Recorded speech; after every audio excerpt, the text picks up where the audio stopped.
Madam କୁହ। ସମସ୍ତଙ୍କୁ ନମସ୍କାର। ତାଳଚେର ପ୍ରଜାମଣ୍ଡଳ ଆନ୍ଦୋଳନର 83ତମ ଜନ୍ମ ଜୟନ୍ତୀ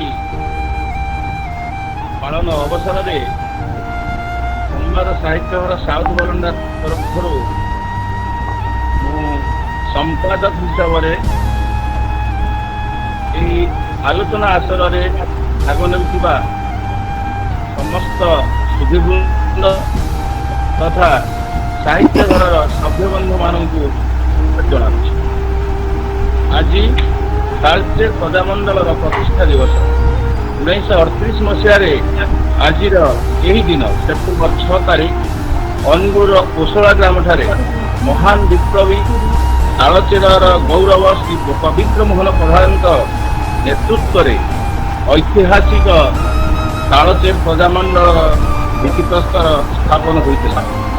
ଯେଉଁ ତରୁଣ ପଞ୍ଚସଖା ସେଦିନ ବିପ୍ଳବର ଭିତ୍ତି ସ୍ଥାପନ କରିଥିଲେ ସେମାନେ ହେଲେ କଣିହା ଭୋଇପାଳ ଗ୍ରାମର ଶ୍ରୀଯୁକ୍ତ ପବିତ୍ର ମୋହନ ପ୍ରଧାନ, ବିଜିଗୋଳ ଗ୍ରାମର ଶ୍ରୀ ଦାଶରଥୀ ପାଣି, ତାଳଚେର ହାଣ୍ଡିଧୁଆ ଗ୍ରାମର ରବିଚନ୍ଦ୍ର ପ୍ରଧାନ, ବନପୋଲ ଗ୍ରାମର ଶ୍ରୀ କୃତିବାସ ରଥ ତଥା ଗୁରୁଚିନା ଗ୍ରାମର ଶ୍ରୀ ଗୌରୀଶଙ୍କର ପ୍ରଧାନ ମହୋଦୟ। ଏହି ବରପୁତ୍ରମାନଙ୍କର ନେତୃତ୍ୱ, ତ୍ୟାଗ ଓ ବଳିଦାନ ହେତୁ ପ୍ରଜାମଣ୍ଡଳ ଆନ୍ଦୋଳନ ସଫଳ ହୋଇଥିଲା। ସେହି ମହାପୁରୁଷମାନଙ୍କୁ ସମ୍ବାଦ ସାହିତ୍ୟ ଘର ଭକ୍ତି ପୁଷ୍ପାଞ୍ଜଳି ଅର୍ପଣ କରୁଛି। ଆଜିର ଆଲୋଚନା ଚକ୍ରର ଶୀର୍ଷକ ତାଳଚେର ପ୍ରଜାମଣ୍ଡଳ ଆନ୍ଦୋଳନ ଏକ ଅମ୍ଳାନ ସ୍ମୃତି। ଯେଉଁ ବରେଣ୍ୟ ବିଦ୍ୱାନ ଏବଂ ବୁଦ୍ଧିଜୀବୀମାନେ ଏହି ଅନଲାଇନ୍ ଆଲୋଚନା ଆସରରେ ମଞ୍ଚାସୀନ ହୋଇଛନ୍ତି ସେମାନେ ହେଲେ ବର୍ଷିୟାନ ସ୍ୱାଧୀନତା ସଂଗ୍ରାମୀ ଶ୍ରୀଯୁକ୍ତ ବିଛନ୍ଦ ଚରଣ ପ୍ରଧାନ ମହୋଦୟ, ସେ ଆଜି ଆସରର ମୁଖ୍ୟ ଅତିଥି। ଇଞ୍ଜିନିୟର ଶ୍ରୀ ଧନେଶ୍ୱର ସାହୁ ମହୋଦୟ, ବରିଷ୍ଠ ସାହିତ୍ୟିକ ଓ ସାରଥୀ ସଂଗଠକ। ପ୍ରାଧ୍ୟାପକ ଶ୍ରୀଯୁକ୍ତ ଶାନ୍ତନୁ କୁମାର ସର ମହୋଦୟ, ପ୍ରାକ୍ତନ ଅଧ୍ୟକ୍ଷ ଅନୁଗୁଳ ସ୍ୱୟଂଶାସିତ ମହାବିଦ୍ୟାଳୟ, ବରିଷ୍ଠ ସାହିତ୍ୟିକ ଓ ସାରସ୍ୱତ ପୃଷ୍ଠପୋଷକ ତଥା ସମ୍ବାଦ ସାହିତ୍ୟର ଅନୁଗୁଳର ସମ୍ପ୍ରତି ସଭାପତି ଅଛନ୍ତି। ସମ୍ବାଦ ସାହିତ୍ୟର ତାଳଚେର ସଭାପତି, ପ୍ରାକ୍ତନ ବିଭାଗୀୟ ମୁଖ୍ୟ, ଓଡ଼ିଆ ଭାଷା ସାହିତ୍ୟ ବିଭାଗ ତାଳଚେର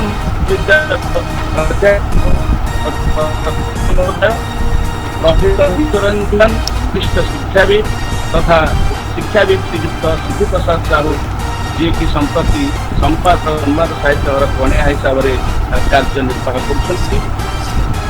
ଆମନ୍ତ୍ରିତ ଅତିଥିମାନଙ୍କୁ ଆଜିର ଏହି ଅନଲାଇନ୍ ଆଲୋଚନା ଆସର ସ୍ୱାଗତ ଓ ଅଭିନନ୍ଦନ। ବନ୍ଧୁଗଣ, ଆଜି ତାଳଚେର ପ୍ରଜାମଣ୍ଡଳ ଆନ୍ଦୋଳନର 83ତମ ଜନ୍ମ ଜୟନ୍ତୀ ଅବସରରେ ଏହି କାର୍ଯ୍ୟକ୍ରମକୁ ନେବା ପାଇଁ ପ୍ରାରମ୍ଭିକ ଭାବରେ ପ୍ରଦୀପ ପ୍ରଜ୍ୱଳନ କାର୍ଯ୍ୟ ଆମେ ରହୁଛୁ ଏବଂ ଏହାପରେ ମହାନ ବିପ୍ଳବୀମାନଙ୍କ ଉଦ୍ଦେଶ୍ୟରେ ଶ୍ରଦ୍ଧାସୁମନ ଅର୍ପଣ କରାଯିବ। ଏହି କାର୍ଯ୍ୟକ୍ରମକୁ ଆଗେଇ ନେବା ପାଇଁ ମୁଁ ଆମ ସାହିତ୍ୟ ଘରର ବରିଷ୍ଠ କବୟିତ୍ରୀ ତଥା ମଞ୍ଚ ସଞ୍ଚାଳିକା ଶ୍ରୀମତୀ ସୁନିତା ପାଣି ଶ୍ରୀମତୀ ପାଣି ମହୋଦୟ।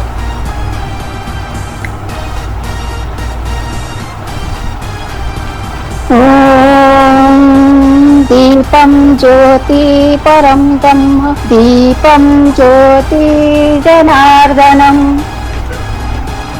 दीपं हरति निपाप सन्ध्यादीपं नमस्तुते। सर्वे भवन्तु सर्वे सन्तु निरामया सर्वे पश्यन्तु मा कश्चित् दुःखभाग्भवे। ओम शांति शांति शांति। दीप प्रज्वलन।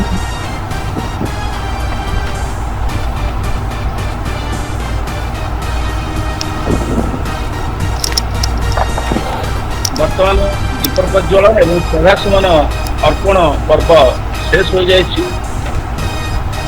କାର୍ଯ୍ୟକ୍ରମର ପରୋକ୍ଷ ବିଷୟରେ ସମ୍ବାଦ ସାହିତ୍ୟ ଘରର ସଭାପତି ଗବେଷକ ବିଭୂତିଭୂଷଣ ସାହୁଙ୍କୁ ଆଲୋକପାତ କରିବା ପାଇଁ ମୁଁ ମଞ୍ଚକୁ ଆମନ୍ତ୍ରଣ କରୁଛି।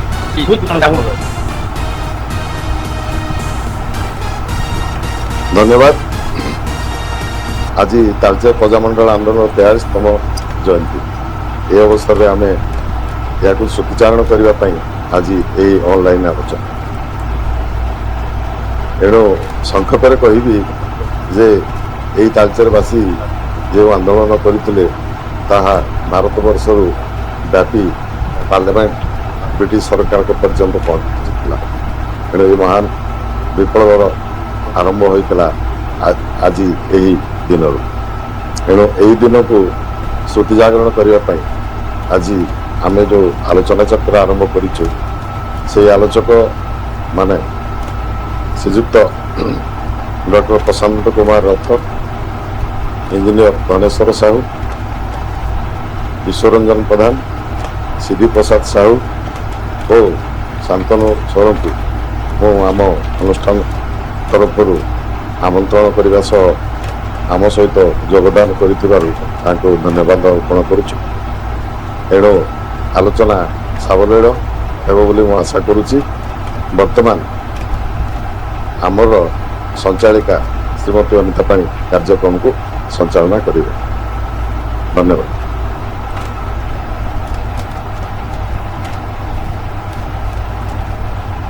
ଜୟ ଜଗନ୍ନାଥ।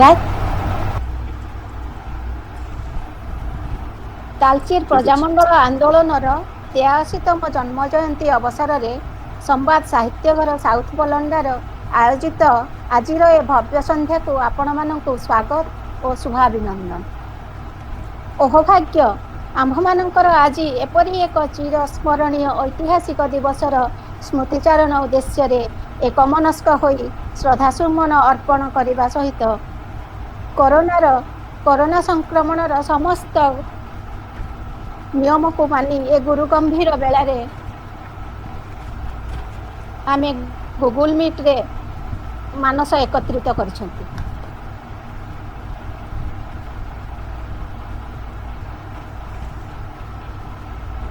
ତାଳଚେର ପ୍ରଜାମଣ୍ଡଳ ଆନ୍ଦୋଳନ ଏକ ଅମ୍ଳାନ ସ୍ମୃତି। ଆଲୋଚନା ମାଧ୍ୟମରେ ପୁନଃ ଉଜ୍ଜୀବିତ କରିବା, ପୁନଃ ଗୁଣଗାନ କରିବା ଅଖ୍ୟାତ ଗ୍ରାମରେ ଜନ୍ମ ଲାଭ କରିଥିବା ମହାମାନବମାନେ ଜୀବନକୁ ବାଜି ଲଗାଇ ନିଜର ଗଡ଼, ନିଜର ଜାତି ପାଇଁ ଶିଥିଳ ସଂଗ୍ରାମ କରି ଅତ୍ୟାଚାରୀ ରାଜାଙ୍କୁ ପରାଜିତ କରିବାର ବିଷମ ବଳିଦାନ ସବୁ।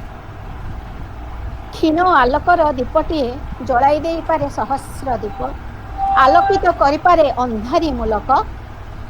ସେହି ଯୁଗଜନ୍ମା ସାହସୀ ଆମ ପୂର୍ବପୁରୁଷମାନଙ୍କୁ ଶ୍ରଦ୍ଧା ଓ ସମ୍ମାନର ସହିତ କୃତଜ୍ଞତା ଜଣାଇବା। ସୌଭାଗ୍ୟ ଯୋଗେ ଆମ ଗହଣରେ ଉପସ୍ଥିତ ଅଛନ୍ତି ଆମ ମାଟିର ବରପୁତ୍ରମାନଙ୍କ ଆଦର୍ଶରେ ଅନୁପ୍ରାଣିତ ବର୍ଷିଆନ୍ ସ୍ୱାଧୀନତା ସଂଗ୍ରାମୀ, ବୁଦ୍ଧିଜୀବୀ, ବରିଷ୍ଠ ଶିକ୍ଷାବିତ୍, ସଂଗଠକ, ଆମ ସାହିତ୍ୟ ସଂସ୍କୃତି ଓ ଗୌରବମୟ ଐତିହ୍ୟ ଘଟଣାବଳୀର ମୁକ୍ତ ପ୍ରଶଂସକମାନେ। ଆମ୍ଭେ ଆପଣମାନଙ୍କୁ ପାଇ ଏକ ମଞ୍ଚରେ ଗୌରବାନ୍ୱିତ ହୋଇଛୁ। ସର୍ବପ୍ରଥମେ ସ୍ୱାଗତ କରିବି ଆଜିର ଅତିଥି ବର୍ଷିଆନ୍ ସ୍ୱାଧୀନତା ସଂଗ୍ରାମୀ ଶ୍ରୀଯୁକ୍ତ ବିଛଞ୍ଚରଣ ପ୍ରଧାନ ମହୋଦୟଙ୍କୁ। ତାଙ୍କର ଜନ୍ମସ୍ଥାନ ତାଳଚେର କଣିହାର କଂସମୁଣ୍ଡା ଗ୍ରାମରେ। ଆଜିକୁ ସେ 103 ବର୍ଷରେ ପଦାର୍ପଣ କରିଛନ୍ତି। ପବିତ୍ର ବାବୁଙ୍କ ନେତୃତ୍ୱରେ ଗୋପନ କମିଟି ଗଠନ କରି ଯେଉଁ ବେନାମୀ ଚିଠି ଦିଆଯାଇଥିଲା, ସେହି କମିଟିରେ ଛାତ୍ର ସମୟରୁ ଶ୍ରୀଯୁକ୍ତ ବିଛଞ୍ଚରଣ ପ୍ରଧାନ ପ୍ରଜାମଣ୍ଡଳ ଆନ୍ଦୋଳନରେ ସାମିଲ ହୋଇଥିଲେ। 1942 ମସିହା ତାଳଚେର ଯୁଦ୍ଧରେ ସେ ସେନାପତି ଭାବେ ନିଯୁକ୍ତି ଥିଲେ। ପ୍ରଜାମଣ୍ଡଳ ଆନ୍ଦୋଳନରେ ଯୋଗ ଦେଇଥିବାରୁ ପୈତୃକ ସମ୍ପତ୍ତି ରାଜା ବାଜ୍ୟାପ୍ତ କରିଥିଲେ ଓ ଅନେକ ଥର ଜେଲ ଦଣ୍ଡ ମଧ୍ୟ ଭୋଗ କରିଛନ୍ତି। ପ୍ରଜାମଣ୍ଡଳ ଆନ୍ଦୋଳନରେ ସ୍ୱାଧୀନ ସଂଗ୍ରାମୀ ଭାବେ ମହାମହିମ ରାଷ୍ଟ୍ରପତି ପ୍ରଣବ ମୁଖାର୍ଜୀଙ୍କ କରକମଳରୁ ସେ ସମ୍ମାନିତ ହୋଇଛନ୍ତି ଓ ମୁଖ୍ୟମନ୍ତ୍ରୀ ନବୀନ ପଟ୍ଟନାୟକ ମଧ୍ୟ ମହାଶୟଙ୍କୁ ସ୍ୱାଧୀନତା ସଂଗ୍ରାମୀ ସମ୍ମାନରେ ସମ୍ମାନିତ କରିଛନ୍ତି। ସେ ମଧ୍ୟ ଟ୍ରେଡ୍ ୟୁନିୟନର ସଭାପତି ଥିଲେ। କଣିହା ପଞ୍ଚାୟତରାଜ ସମିତି ଚେୟାରମ୍ୟାନ୍ ଭାବେ 3 ଥର କାର୍ଯ୍ୟନିର୍ବାହ କରିଛନ୍ତି। ଚିରନମସ୍ୟ ଶ୍ରୀଯୁକ୍ତ ବିଚଞ୍ଚରଣ ପ୍ରଧାନ ନିଜର ରାଜନୈତିକ ଜୀବନରେ ଯେତିକି ଭାସ୍ୱର, ଆଧ୍ୟାତ୍ମିକ ଚେତନାରେ ସେତିକି ଉଦ୍ବୁଦ୍ଧ। ଆଜି 103 ବର୍ଷରେ ପଦାର୍ପଣ କରିବା ସତ୍ତ୍ୱେ ମଧ୍ୟ ଗୀତାର ସମସ୍ତ ଶ୍ଲୋକ କଣ୍ଠସ୍ଥ, ଖାଲି କଣ୍ଠସ୍ଥ ନୁହେଁ, ସେ ନିଜର ଦିନଚର୍ଯ୍ୟାରେ ଗୀତାର ନିୟମାବଳୀ ପାଳନ କରନ୍ତି।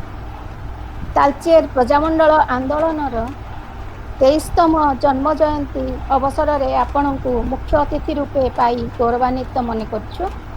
ସମ୍ବାଦ ସାହିତ୍ୟର ସାଉଥ ବଲଣ୍ଡା ତରଫରୁ ଆପଣଙ୍କର ଉତ୍ତମ ସ୍ୱାସ୍ଥ୍ୟ ସହିତ ଦୀର୍ଘ ଜୀବନ କାମନା, ଆପଣଙ୍କ ସ୍ନେହାଶୀର୍ବାଦ ଯାଚନା କରୁଛୁ।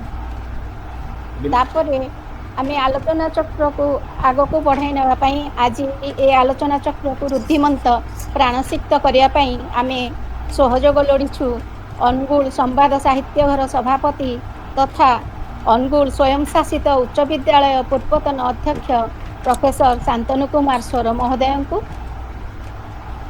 ଆମ୍ଭ ସାଉଥ ବଲଣ୍ଡା ସମ୍ବାଦ ସାହିତ୍ୟ ଘର ତରଫରୁ ସାଦରେ ସ୍ୱାଗତ କରୁଛୁ। ସେ ଏକାଧାରରେ ଜଣେ ସୁପ୍ରତିଷ୍ଠିତ କବି, ପ୍ରାବନ୍ଧିକ, ବାଗ୍ମୀ ଓ ସୁସମୀକ୍ଷକ ଭାବେ ବେଶ୍ ପରିଚିତ। ଆମେ ଆପଣଙ୍କୁ ପାଇ ବହୁତ ଗୌରବାନ୍ୱିତ।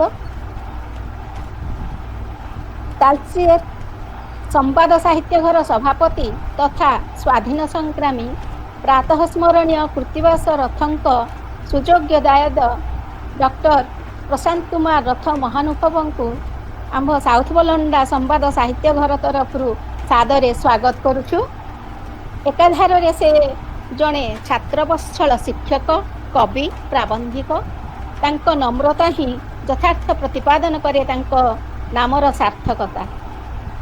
ସଦା ଶାନ୍ତ ଓ ନିରାଡ଼ମ୍ବର ସରଳତା ହିଁ ସମାଜରେ ତାଙ୍କୁ ବିଶେଷ ସମ୍ମାନର ଅଧିକାରୀ କରିପାରିଛି।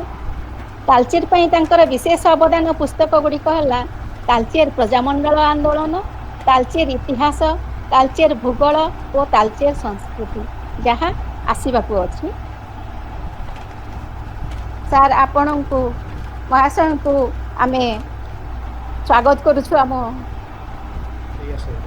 ଆଲୋଚନା ଚକ୍ରକୁ। ଆଲୋଚନା ଚକ୍ରକୁ ଆଗକୁ ବଢ଼ାଇ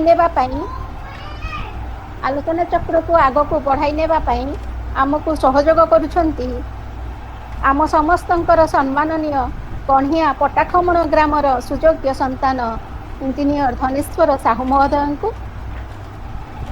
ସାହିତ୍ୟ, ସଂସ୍କୃତି, ଐତିହ୍ୟ ଚେତନାରେ ସଦାସର୍ବଦା ତଲ୍ଲୀନ ରହୁଥିବା, ମାନବବାଦର ମହତ୍ତ୍ୱକୁ ପତ୍ରେ ପତ୍ରେ ପ୍ରତିପାଦନ କରୁଥିବା ଜଣେ ସ୍ନେହୀ, ପ୍ରକୃତିପ୍ରେମୀ, ସରଳ ମଣିଷ।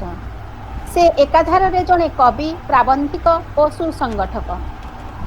ଅଧୁନା ନାଲକୋରେ ଡେପୁଟି ମ୍ୟାନେଜର ରୂପେ କାର୍ଯ୍ୟନିର୍ବାହ କରିବା ସହିତ ଉତ୍କଳ ସମ୍ମିଳନୀର ସମ୍ପାଦକ, ଜିଲ୍ଲା କାର୍ଯ୍ୟକାରିଣୀ ସଦସ୍ୟ, ପବିତ୍ର ମୋହନ ସ୍ମୃତି ସଂସଦର ସମ୍ପାଦକ, ବାଜିରାଉତ ସେବାଶ୍ରମ ସହିତ ଓତପ୍ରୋତ ଭାବେ ଜଡ଼ିତ। ଅନେକ ଅନୁଷ୍ଠାନର ଗୁରୁଦାୟିତ୍ୱ ନିର୍ବାହ କରନ୍ତି। ମୁକ୍ତିପଥର ସୈନିକ ପବିତ୍ର ମୋହନ ପ୍ରଧାନଙ୍କୁ ଅତି ନିକଟରୁ ପାଇଥିବା ଅନୁଭବରେ ପୂର୍ଣ୍ଣ ସେ। ତତ୍ସହିତ ଅନୁଗୁଳ ସମ୍ବାଦ ସାହିତ୍ୟ ଘରର ବରିଷ୍ଠ ସଭ୍ୟ ମହାଶୟଙ୍କୁ ଆମେ ସ୍ୱାଗତ କରୁଛୁ ଆମ ଆଲୋଚନା ଚକ୍ରକୁ। ଆଲୋଚନା ଚକ୍ରକୁ ଆଗକୁ ବଢ଼ାଇ ନେବା ପାଇଁ ଆମକୁ ସହଯୋଗ କରିଛନ୍ତି ବୀରଭୂମି କୋଶଳାର ସୁଯୋଗ୍ୟ ଦାୟଦ ପ୍ରଫେସର ବିଶ୍ୱରଞ୍ଜନ ପ୍ରଧାନ ମହାଶୟ। ଛାତ୍ର ସମୟରୁ ପାରିବାରିକ ସାମାଜିକ ପରିବେଶର ପ୍ରଗାଢ଼ ପ୍ରଭାବ ପରିଲକ୍ଷିତ ହୋଇଥିଲା ତାଙ୍କ ଜୀବନଶୈଳୀରେ। ରାଜନୈତିକ, ସ୍ୱାଧୀନ ସଂଗ୍ରାମୀ, ସାହିତ୍ୟିକମାନଙ୍କର ଅଶେଷ ଶ୍ରଦ୍ଧାର ଭାଜନ ହୋଇପାରିଛନ୍ତି। ଅନେକ ଗଠନମୂଳକ କାର୍ଯ୍ୟରେ ଜଡ଼ିତ ରହି ଆଶ୍ୱାସିତ ବୋଧ କରନ୍ତି।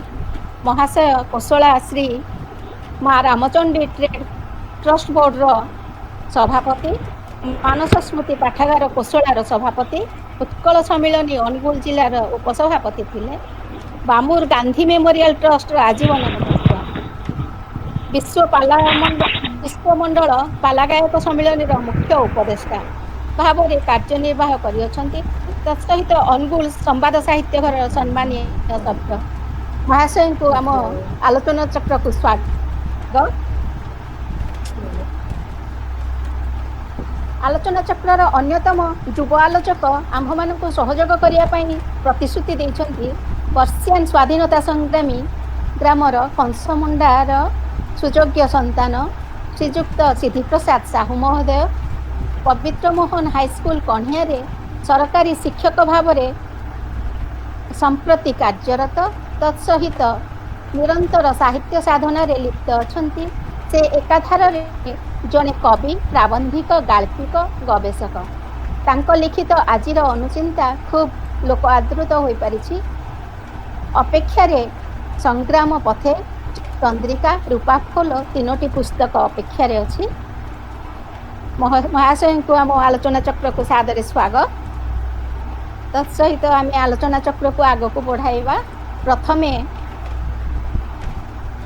ଡକ୍ଟର ପ୍ରଶାନ୍ତ କୁମାର ରଥ ମହାଭବଙ୍କୁ ଅନୁରୋଧ କରିବି ଆଲୋଚ୍ୟ ବିଷୟ ତାଳଚେର ଆନ୍ଦୋଳନର ପୃଷ୍ଠଭୂମି, ପ୍ରଜାମଣ୍ଡଳ ଗଠନ ଓ ପଞ୍ଚସଖା ଉପରେ ଆଲୋକପାତ କରିବେ। ସାର୍, ଆପଣଙ୍କୁ ସ୍ୱାଗତ।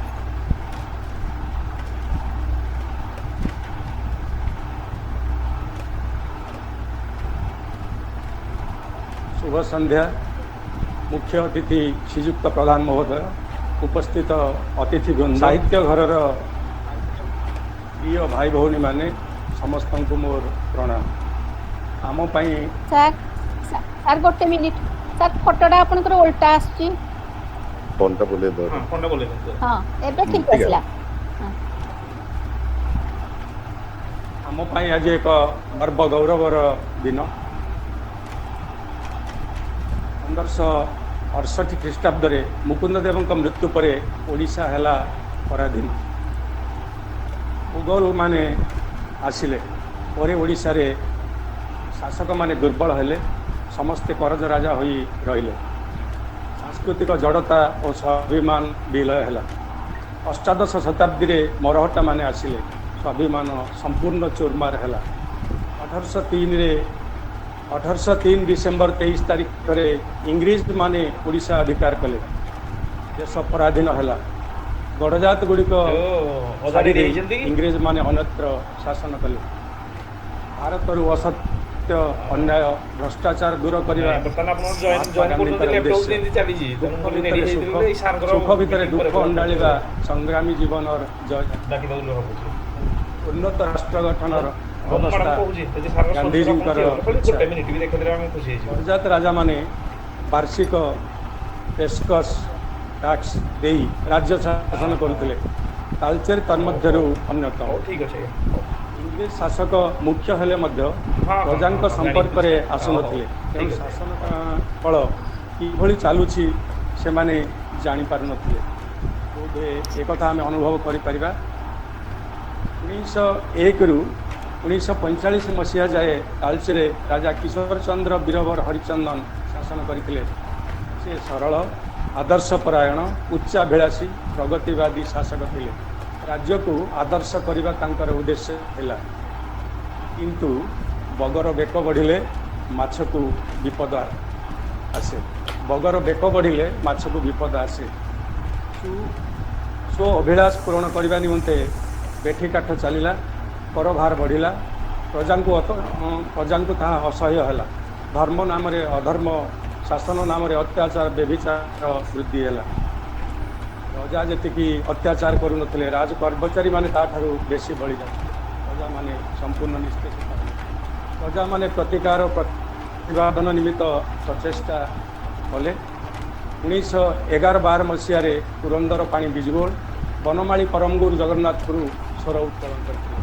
फलतः से माने जोरिमाना पाइले, माड़ खाइले। शेषे प्रलोभन आम करिछि बोली गोटे मिछ कागज रे दस्तखत करिबारु मुक्ति मिलिथिला। 1927-28 साल रे धोबी छुआल सिंह, वृंदावन प्रधान एमाने झूला खुंटियार पॉलिटिकल एजेंट संबलपुर को जणै थिले। चिठी आकार रे दरखास्त राजा पाखक फेरी आसिला इनक्वारी निमंते। थाना रे सेमानकु अटक रखागला। से माने माड़ खाइले। शेषे मिथ्या दरखास्तर स्वीकृति दे थानारू मुक्ति मिलला। 1934 महात्मा गांधी अनुगुल आसीथिले। उद्देश्य थिला हरिजन पत्रिका को संग्रह। हरिजन संस्था बा पत्रिका पांठि उद्देश्य करवा थिला दरकार प्रजांक उपरे तार नैतिक प्रभाव पड़ा तेणु 1935 रे भारतर शासन खसड़ा प्रस्तुत होता 1936 मसीह अनुगुल गड़जात प्रजा सम्मेलनी होता 1936 मढ़िया अनुगुल टाउन हॉल ठारे गड़जात प्रजा सम्मेलनी आरंभ होता 1938 रे गड़जात प्रजा सम्मेलनी कटक ठारे गोटे अधिवेशन होता तालचेर किसी कर्मी संग्रामी गुप्तरे से जोग देते 1/9/1938 रे अनुगुल सहर टाउन हॉल ठारे कृषक दिवस पालन होता से दिन गोटे स्थिर है जे 6/9/1938 रे कोसला गोटे सभा अनुष्ठित हम निर्धारित समय तारीख अनुसार सभा अनुष्ठित है से सभारे सभापतित्व करते खगेश्वर सामल जहाँ घर झोलाखुंटिया थिला से गोटे प्रजामंडल समिति गठित है पवित्र मोहन प्रधान सभापति मागुणी प्रधान एवं दाशरथी पाणी युग्म संपादक गौरी शंकर प्रधान कोषाध्यक्ष कृतिवास रथ अफिस संपादक रूपे बछा हेले एवं तांको सहित 10 जन कार्यकारी सभ्य भाव रहिले किछि दिन पर बलराम महापात्र नाम जड़े व्यक्ति काकुड़ीर से उपसभापति हेले एवं आउ किछि काल परे जो माने छात्र थिले आजिर अतिथि श्रीयुक्त विचंद प्रधान यही सहित जोड़ी है एवं जो पंचसखा कथा मु कहली पवित्र मोहन प्रधान मागुणी प्रधान दाशरथी पाणी गौरी शंकर प्रधान कृतिवास रथ एम पंच सखा बोली कहुए पाणीगोला थर्माल पाखे गोटे पाणीगोला बोली गाँ अच्छी से पाखर नंदीरा जोड़ पाखे नदी कूल बरगछ मूल गोटे शपथ नेले शपथ एमती तालचेर राजशासन अन्याय अत्याचार दूर न हवा पर्यंत एकताबद्ध होई निरवच्छिन्न भावे कार्य करिवे ओ कौनसी भय आशंका प्रलोभन निर्यातन वशीभूत न होई लक्ष्य हासिल न करिवा पर्यंत लगी रही पवित्र बाबू दाशरथी पाणी नीति नियम वार्ताबह कर्म से अटल आउ दाम्भिक मागुणी प्रधान लौह मानव गौर बाबू उदारपंथी कृतिवास रथ साहसी वीर बाणी तांकर इस्पात भली कार्य करे प्रथमतः मु पवित्र मोहन प्रधान पाखक जीवी जीवन संपर्क में जन्म 1908 मसीहा फेब्रुआरी 8 तारीख जन्मस्थान पोईपाल शिक्षा BA BEd पेशा तांकर शिक्षक तालचेर युवराज हाईस्कल रे शिक्षक थे जेल तांकर 1 वर्ष 9 मास तालचेर जेल रु पलायन करते 31/8/1942 मसीह मृत्यु होता 1988 मसीहा जून 13 तारीख एवं तांको मुंड काटी जी आनीदेव ताकू 10,000 टंका दिज्व ये कथा तालचेर राजा घोषणा करते जीवन को आम 3टी पर्यायर विभक्त करूँ प्रथमतः से शिक्षक युवराज हाईस्कल रे शिक्षक थे जड़े आदर्श शिक्षक भाव में ग्रहण करूँ द्वितीयतः से संग्रामी राजनेता आपण माने समाजसेवी बोली कहीपारती तृतीयतः से जड़े साहित्यिक से साधारण मानवर दरदी बंधु से अपराजित शैलिक तांकर प्रकृतिमूलक काव्य होची माल्यगिरी ब्राह्मणी षड़ ऋतु पौराणिक काव्य होची भरत अभिशाप वृंदावती सामाजिक काव्य होची मिलन आदर्श वास्तवता MA और लोप्रा कविता समूह अन्य भजन इत्यादि रही एवं तांकर आत्मजीवनी होची मुक्ति पथे सैनिक से मंत्री थिले एवं 3टी पर्यायर 1948 मसीह जनवरी मसरे प्रथम से मंत्री हेले से विभाग विहीन थिले 1950 जनवरी मसरे 1950 मसीहा जनवरी मसरे पुणी थे मंत्री हेले से श्रम वाणिज्य निजुक्ति और लोक संपर्क विभाग मिलता 1957 मसीह फेब्रुआरी मसरे आउ थे मंत्री होते आदिवासी ग्राम मंगल वाणिज्य विभाग मिलता 1962 मसीह शिक्षा कृषि आदिवासी एवं ग्राम मंगल विभाग मिलता मतरे से मनुष्यर उद्देश्य नहीं से कहती कर्म ही जीवन समस्त कर्म भितर निस्वार्थपर सामाजिक और राष्ट्रीय कर्म होची श्रेष्ठ ଚିନ୍ତା এই ଭାବନା ସେ ବ୍ୟକ୍ତ କରୁଥିଲେ। ତାଳଚେର ସେ ମହାନ ସ୍ୱାଧୀନତା ସଂଗ୍ରାମୀ। ଦ୍ୱିତୀୟତଃ ମାଗୁଣୀ ଚନ୍ଦ୍ର ପ୍ରଧାନ, ମୁଁ ଯୁଗ୍ମ ସମ୍ପାଦକ ଭାବରେ ସେ ଥିଲେ। ତାଙ୍କ ଜନ୍ମ 1906 ମସିହା ଏପ୍ରିଲ ମାସ 1 ତାରିଖ। ସ୍ଥାନ ହେଉଛି ହାଣ୍ଡିଡୁଆ। ଶିକ୍ଷା ହେଉଛି ପ୍ରଥମେ ବ୍ରହ୍ମପୁର ୟୁପି ସ୍କୁଲରେ ପଢ଼ିଥିଲେ, ଦ୍ୱିତୀୟତଃ ଯୁବରାଜ ହାଇସ୍କୁଲରେ ମାଟ୍ରିକ ପାସ୍ କରିଥିଲେ। ପିତା ଆଦିକନ୍ଦ ପ୍ରଧାନ, ମାତା ତାଙ୍କର ରାଧିକା ପ୍ରଧାନ। ଚାକିରି ହାଣ୍ଡିଡୁଆ କୋଇଲିରେ ବିଜୁଳି ବିଭାଗରେ ସେ ଚାକିରି କରିଥିଲେ। ତାଙ୍କ ଜେଲ୍ ସମୟ 5 ବର୍ଷ 6 ମାସ ଏବଂ କଟକ ଜେଲ୍ 3 ମାସ। 13/2/1965 ମସିହାରେ ତାଙ୍କର ମୃତ୍ୟୁ ହେଇଥିଲା। ଏବଂ ପରବର୍ତ୍ତୀ ସଂଗ୍ରାମୀ ହେଲେ ଦାଶରଥୀ ପାଣି, ସେ ବି ଯୁଗ୍ମ ସମ୍ପାଦକ। ଜନ୍ମ ତାଙ୍କର 1911 ମସିହା ଆଷାଢ଼ ଶୁକ୍ଳ ଅଷ୍ଟମୀ। ପିତା ଲମ୍ବୋଦର ପାଣି, ଜନ୍ମସ୍ଥାନ ବିଜଗୋଳ। କାର୍ଯ୍ୟରେ ସେ ପ୍ରଥମତଃ ମୋହରୀ, ତାପରେ ଓକିଲାତି ତାଳଚେର କୋର୍ଟରେ କରୁଥିଲେ। ଜେଲ୍ ସମୟ ତାଙ୍କର 4/11/1938ରୁ 12/5/1939 କଟକ ଜେଲ୍। 29/11/1940 ମସିହାରୁ 15/4/1946 ମସିହା ହେଲା ତାଳଚେର ଜେଲ୍। ଏବଂ 5 ବର୍ଷ 9 ମାସ 25 ଦିନ ତାଙ୍କର ଜେଲ୍ ସମୟ। ଆମେ ତାଙ୍କୁ ଯଦି ବିଚାର କରିବା, ତାଙ୍କର ମୃତ୍ୟୁ ହେଲା 19 ଜୁଲାଇ 2000 ମସିହା। ପବିତ୍ର ବାବୁ ଓ ଦାଶରଥୀ ପାଣି 2 ଜଣ ବନ୍ଧୁ ଥିଲେ। ଯୁବରାଜ ହାଇସ୍କୁଲର ତତ୍କାଳୀନ ଶିକ୍ଷକ ମଦନ ମୋହନ ପ୍ରଧାନଙ୍କ ବାସଭବନରେ ପ୍ରଜା ଆନ୍ଦୋଳନର ସୂତ୍ରପାତ ହୋଇଥିଲା, ଯାହା ଏବେ ତାଳଚେର ମଡେଲ ଥାନା ସାମ୍ନାରେ ଅବସ୍ଥିତ। ତାଳଚେର ଜେଲ୍ ମାନୁଆଲରେ ଯେତେ ଦଣ୍ଡ ଥିଲା, ସେଇ 5 ବର୍ଷ 9 ମାସ ଭିତରେ ସବୁ ଦଣ୍ଡ ତାଙ୍କୁ ଭୋଗିବାକୁ ପଡ଼ିଥିଲା। ସେ ରୋଷେଇଆ କାର୍ଯ୍ୟ କରିଥିଲେ। ସେ ଧର୍ମ ଆଲୋଚନା ଜେଲ୍ ଭିତରେ କରିଥିଲେ। ଧର୍ମ ଆଲୋଚନାରେ ସୁବିଧା ନ ଦେବାରୁ ଜେଲ୍ରେ 5 ଦିନ ଅନଶନ କରିଥିଲେ। ଜେଲ୍ରୁ ବାହାରିଲା ବେଳକୁ ଗୀତାର ସମସ୍ତ ଶ୍ଲୋକଟି ସେ ମନେ ରଖିଥିଲେ। ଜେଲ୍ରେ ଦିନେ ଏକାଦଶୀ ହେଇଥାଏ। ଏକାଦଶୀ ଦିନ ସେ ଗୁଡ଼ପଣା ଖାଆନ୍ତି ଏବଂ ଯେତେବେଳେ ଘଣ୍ଟି ବାଜିବ, ଜେଲ୍ର ଘଣ୍ଟି ବାଜିବ, ସେତେବେଳେ ସମସ୍ତେ ଏକ ସହିତ ଖାଇବେ, ସେ ଗୁଡ଼ପଣା ପିଇବେ। ଜେଲର ଏହି କଥା ଦେଖିଲେ ଏବଂ ତାଙ୍କ ଗୁଡ଼ପଣାକୁ ଗୋଇଠା ମାରି ଫିଙ୍ଗିଦେଲେ। ଆଉ ସେଇଦିନ ସେ ଉପବାସରେ ରହିଲେ। ଆଉ ଏକ ଦିନରେ ଏକାଦଶୀ ଥିଲା, ଜେଲ୍ରେ ଏକାଦଶୀ କରନ୍ତି।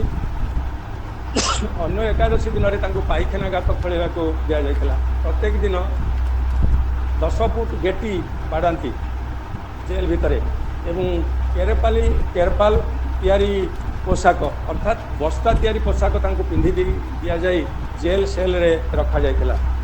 ଏବେ କୌଣସି ଏକ ଦିନରେ ଜେଲ୍ ଭିତରେ ସେ ଈଶ୍ୱରଙ୍କ ସତ୍ତାକୁ ଅନୁଭବ କରିଥିଲେ।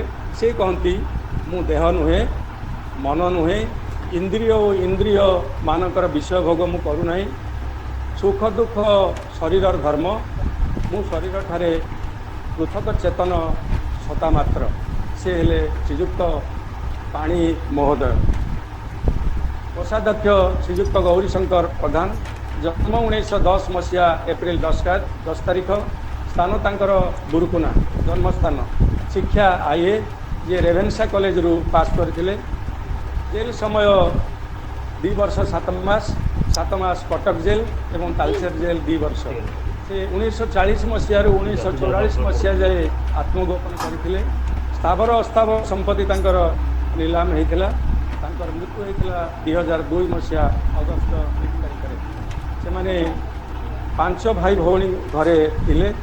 ବିରୁ ପ୍ରାଥମିକ ବିଦ୍ୟାଳୟ, ଯୁବରାଜ ହାଇସ୍କୁଲ, ତାପରେ ରେଭେନ୍ସା କଲେଜରେ ସେ ଶିକ୍ଷା ଶେଷ କରିଥିଲେ। ଗୌରବାବୁ ଉଦାରପନ୍ଥୀ ଥିଲେ। ସେ ବାକ୍ୟବୀର ନୁହନ୍ତି, କର୍ମବୀର। କୋଷାଧ୍ୟକ୍ଷ କାର୍ଯ୍ୟ ବହୁ କୁଶଳତାର ସହିତ ସେ କରିଥିଲେ। କୋଶଳା ରାମଚନ୍ଦ୍ରଙ୍କ ଯାତ୍ରା ଦିନ ଗୌରୀଶଙ୍କର ସଂଗ୍ରାମରେ ଝାସ ଦେଇଥିଲେ। ଅର୍ଥ ଯୋଗାଡ଼ କରିବା, ସଂଗ୍ରାମକୁ ଚଳାଇବା କଷ୍ଟକର ବ୍ୟାପାର ଏବଂ ସେ ବି ସେଇ ବଟବୃକ୍ଷ ମୂଳରେ, ପାଣିଗୋଳାର ବଟବୃକ୍ଷ ମୂଳରେ ଶପଥ ନେଇଥିଲେ। ତାଙ୍କ ନାଁରେ ୱାରାଣ୍ଟି ଜାରି ହେଲା। 2/11/1938ରେ ଅନ୍ ହଲ୍ରେ ତାଙ୍କୁ ଗିରଫ କରାଯାଇଥିଲା। 1938ରେ ଗୁଜରାଟ ଆନ୍ଦୋଳନ ହେଲା। କୋଶଳାରେ 9ଟି ପତ୍ର କୋଡ଼ିଆ ହୋଇଥିଲା ଏବଂ ପଞ୍ଚସଖାଙ୍କ ସହିତ 31 ଜଣ ପ୍ରଜା ସଂଗ୍ରାମୀ ସେଇଠି ଥିଲେ। गौरी शंकर तांकरी भितरु जणे गोपन दिने पवित्र बाबू और गौरव बाबू कोईपाल जंगल में लुचि थे गोटे मन न पकड़े ठीक हेनी साक्षात्कार से कहती दिने संध्या समय झिपी झिपी वर्षा संध्या पर राति घनई आसला यही गाँव खाद्य आनी देले ना दुई बंधु सेमती रातिटा उपास कटेदेलु तापर से कोईपाल जंगल से कोशला को चलीगले कोशल शाशुघर से लुचि रहिले धान कोठी भितर रहती से कहती दिन सारा मु हरिनाम करे कबाट फांकरे घर सदस्य मानक गतिविधि निरीक्षण करी जीवन काल काटु थाए किसी दिन पर गाँ लोक जानीगले तापर से आठमल्ली सड़ू घर को चलीगले सड़ू घर रहिबार सुविधा नथिला तेणु जंगल भितर थिला तांकर चाष जमी भितर गोटे मंचा होता हलिया मान सहित से मंचारे से रहिले राति दिने बाहर निआं जलुची मंचा पाखे हलिया सहित बसी गोटे बाघ आसला एवं बाघ तांको ऊपर डेई पड़ा बाघ एम को देखी डेई पड़नी निआं को देखी डेई पड़ा एम मुंड उपर बाघ चलीगला से माने राति बाघ देखला हरिनाम हरिनाम कंठरे करी विपद मुक्ति पाई परदिन संबलपुर दे से रायपुर पलैले एवं संगीत शिक्षक से संगीत शिक्षक हेले एवं अज्ञातवासर जीवन से काटिदेले आत्मगोपन काल में स्थावर अस्थावर संपत्ति तांकर नीलाम है 2002 मसीहा अगस्ट 1 सी परित्याग कले अंतिम काल में मेरुदंड दुर्बल होता एवं गला कक्ष अकामी हो जाता जनापाधि रोग पीड़ित होते ये गौरी शंकर बाबू परवर्ती ऑफिस संपादक हेले कृतिवास रथ जन्म 1914 मसीहा जुलाई 24 तारीख पिता सुखदेव रथ स्थान बंतोल तालचेर शिक्षागत योग्यता मैट्रिक पास संग्राम पर से शिक्षक होते मृत्यु होता 1903 अक्टोबर 17 तारीख में तीक्ष्ण अनुभूति संपन्न जेल प्रथम पर्याय 1938 मसीह 7 मास 8 दिन 1942 पुनश्च कारावरण करते तालचेर जेल रे सेटा 1 वर्ष 9 मास तांकर स्थावर अस्थावर संपत्ति नीलाम बाज्याप्त होता 1940 ରୁ 42 नेतृमंडली जो बंदी हेले पवित्र बाबू गौरव बाबू और अन्य मान जो बंदी हेले से अनुगुल सहर में गोटे ऑफिस चलूला एवं से ऑफिस रे गोटे नुआ कार्यकारी समिति गठित होता से कालीचरण प्रधान सभापति कालिंदी चरण प्रधान सभापति थे कृतिवास रथ संपादक थे काशीनाथ सामंतराय बाघबलर कोषाध्यक्ष थे एवं सहित 15 जन सदस्य थे नाटकटा गुलिकांड गुली मरा जाइथिला किंतु सेटा कृतिवास रथक पाखरे न बाजी नीलमणि प्रधान गोड़े बाजिला समांतराल प्रजा समिति गठन निमंते रजा दिने डाकी संग्रामी मान लुचिकी थे तेणु से कृतिवास रथ और सुदर्शन प्रधान प्रजा तरफ जाते से निर्भीक भाव वक्तव्य प्रदान करते मोटामोटी भाव से रजा को भय न करी जो दंभरे जो भाई दाबी उपस्थापन करते सेतबेले गोटे स्वागत योग्य कथा थिला बंतल गुप्त ऑफिस कार्य करुला अनुगुल गुप्त ऑफिस आसला बंतल कार्य करुला राजा तालचेर राजा गोटे टाइप मेसीन थिला प्रजामंडल गोटे टाइप मेसीन थिला ईटा खटुआ नाम जड़े व्यक्ति घरे कांथ भितर सेटा थिला राजा जानीपारी सब जगत कर राजवास को गले तेरे कथा है स्वाधीनता प्राप्ति पूर्व साम्राज्यवादी और सामंतवादी मानक एकछत्र शासन मुक्त करवा थिला संग्रामी मानकर कर्तव्य संग्रामी माने जानती यही कथा त्यागर ही भोग सेवार ही संतोष त्यागर ही भोग सेवार ही संतोष कहूले मो कथा सरबनी समय डाकरा जाणी मैडम व्यस्त हेबेनी फूल गछटी मोर मरबनी एमती कथा भी केतबेले सरबनी ये संग्रामर कविता कथा एमती चली दिन पर दिन समय पर समय धन्यवाद मत ये सुजोग देथिबारु सभापति मो महोदय को पुणी धन्यवाद जनाऊँगी धन्यवाद।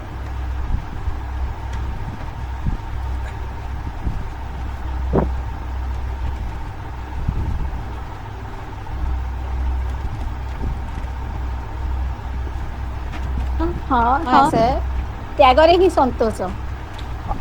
ଅତି ଉଚ୍ଚ କୋଟିର ତଥ୍ୟ ସବୁ ଆପଣ ନାରେ ପ୍ରତିପାଦନ କରିଛନ୍ତି। ତାଳଚେର ଉପରେ ଦୃଷ୍ଟିପାତ କରିଛନ୍ତି, ପଞ୍ଚସଖାଙ୍କ ଜୀବନୀ ଉପରେ ଆଲୋକପାତ କରି ଆମ୍ଭମାନଙ୍କୁ ଅନେକ ଲୁକାୟିତ କଥା ଶୁଣାଇ ଯାଇଛନ୍ତି। ଅନେକ ଅନେକ ଧନ୍ୟବାଦ ଆପଣଙ୍କୁ। ପରବର୍ତ୍ତୀ ଆଲୋଚନା ଚକ୍ରକୁ ଆଗେଇ ନେବାକୁ ମଞ୍ଚକୁ ନିମନ୍ତ୍ରଣ କରିବି ଇଞ୍ଜିନିୟର ଧନେଶ୍ୱର ସାହୁ ମହୋଦୟଙ୍କୁ। ସାର୍, ଆପଣ ଶୁଣିପାରୁଛନ୍ତି ମୋ କଥା?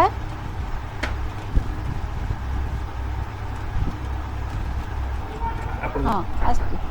ଆସିଛି। ଆଲୋଚନା ଚକ୍ରକୁ ଆଗକୁ ବଢାଇ ନେବା ପାଇଁ ଆମକୁ ସହଯୋଗ କରିଛନ୍ତି ଇଞ୍ଜିନିୟର ଧନେଶ୍ୱର ସାହୁ ମହୋଦୟ। ଆପଣ ସ୍ୱାଗତ ଜଣାଉଛି ଆଜିର ଆଲୋଚନା ଚକ୍ରକୁ। ଆପଣଙ୍କ ଆଲୋଚ୍ୟ ବିଷୟ ହେଲା ପ୍ରଜାମଣ୍ଡଳ ଗଠନର ଲକ୍ଷ୍ୟ ଓ ରାଜନୈତିକ ପ୍ରଭାବ, ରାଜାଙ୍କ ଚକ୍ରାନ୍ତ। ଆପଣ ନିଜସ୍ୱ ବକ୍ତବ୍ୟ ରଖନ୍ତୁ। ଶୁଭ ସନ୍ଧ୍ୟା, ସମସ୍ତଙ୍କୁ ଶୁଭ ସନ୍ଧ୍ୟା। ଆଜି ତାଳଚେର ପ୍ରଜାମଣ୍ଡଳ ଦିବସ। ପ୍ରଜାମଣ୍ଡଳ ଦିବସ ଏଇ ଗୁଗୁଲ ମିଟିଂରେ ଉପସ୍ଥିତ ଥିବା ବର୍ଷିୟାନ ସ୍ୱାଧୀନତା ସଂଗ୍ରାମୀ ଆମର ସମସ୍ତଙ୍କର ନମସ୍ୟ। ଯୁକ୍ତ ବିପିନ ଚରଣ ପ୍ରଧାନ ମହୋଦୟ, ଆଲୋଚନାରେ ଭାଗ ନେଉଥିବା ଡକ୍ଟର ପ୍ରଶାନ୍ତ ରଥ ମହୋଦୟ, ଅଧ୍ୟାପକ ଈଶ୍ୱରଞ୍ଜନ ପ୍ରଧାନ ମହୋଦୟ, ଶିକ୍ଷାବିତ ବିଜୁ ପ୍ରସାଦ ସାହୁ ମହୋଦୟ ତଥା ସଭାକୁ ସଞ୍ଚାଳନା କରୁଥିବା ଅନିତା ପାଣି ମହୋଦୟା, ଆମର ସମ୍ବାଦ ସାହିତ୍ୟକାର ସାଉଥ ବଙ୍ଗଳାର ବିଭୂତି ସାହୁ ମହୋଦୟ, ବିଭୂତି ପାଣି ମହୋଦୟ, ସମସ୍ତଙ୍କୁ ମୋର ଉପସ୍ଥିତ ସମସ୍ତଙ୍କୁ ମୋର ସନ୍ଧ୍ୟା ଅଭିନନ୍ଦନ। ଆଜି ଏକ ଐତିହାସିକ ଦିବସ। ସେପ୍ଟେମ୍ବର 6 ତାରିଖ 1938 ମସିହାରେ ଆଜି ଦିନରେ ତାଳଚେର ପ୍ରଜାମଣ୍ଡଳ ଗଠିତ ହୋଇଥିଲା।